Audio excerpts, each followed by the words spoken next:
नमस्कार किसान साथियों, इस वीडियो में हम लोग चर्चा करने वाले हैं गेहूं के भाव के बारे में और आने वाले समय में गेहूं का बाज़ार किस तरीके से देखने को हमें मिल सकता है, उसके बारे में चर्चा करने की कोशिश करेंगे। किसान साथियों, इस वर्ष गेहूं का रकबा पिछले वर्ष की तुलना में ज़्यादा होता हुआ दिखाई दे रहा है। दूसरी ओर गेहूं उत्पादक राज्यों में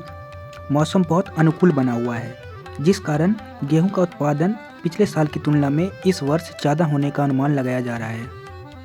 उत्पादन में वृद्धि होने के बावजूद गेहूं का भाव अभी फ़िलहाल बहुत अच्छा बना हुआ है। इसका बहुत सारा कारण है, उसके बारे में हम लोग पहले चर्चा करते हैं और आने वाले समय में इसके भाव में क्या कुछ असर देखने को मिल सकता है,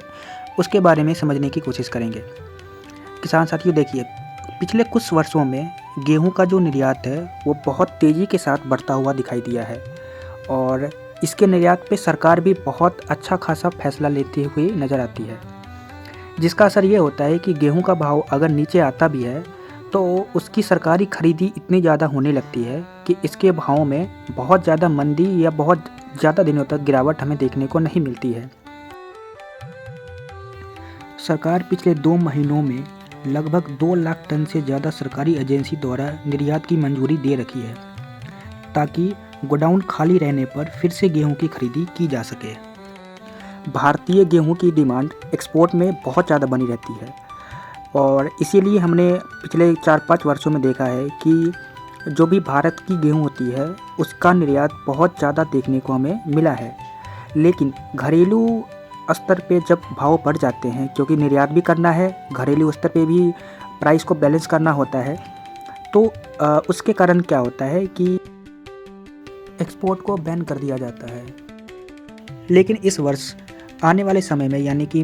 मार्च, अप्रैल और मई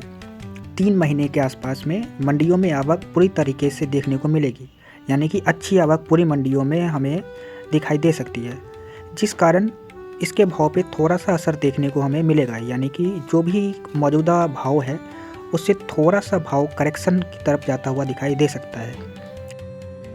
लेकिन ये गिरावट सिर्फ़ और सिर्फ नई फसल की मंडियों में आने की वजह से और सारी मंडियों में एक साथ आवक के पहुंचने की वजह से होगी।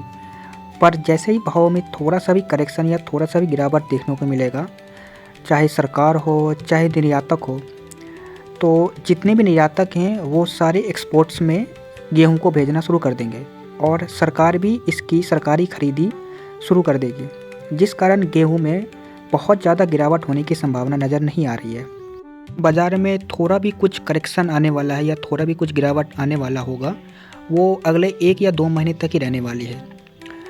अप्रैल के बाद से वापस से बाज़ार में एक्सपोर्टर्स की लेवाली, स्टॉकिस्ट की लेवाली, सरकारी लेवाली सारा कुछ एक साथ शुरू हो जाएगी, जिस कारण भाव में जो भी मौजूदा भाव रहेगा वहाँ से बाज़ार ऊपर की तरफ ही जाता हुआ हमें दिखाई दे सकता है।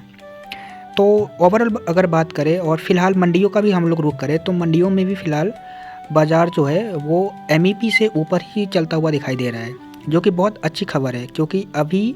गेहूं का जो आवक है वो मंडियों में पूरा अच्छा खासा रहता है। तो इतने अच्छे खासे आवक के बावजूद अगर बाज़ार संभला हुआ है, तो इससे हम लोग अनुमान लगा सकते हैं कि गेहूं के भाव में बहुत ज़्यादा मंदी आने की संभावना नहीं आ रही है नज़र।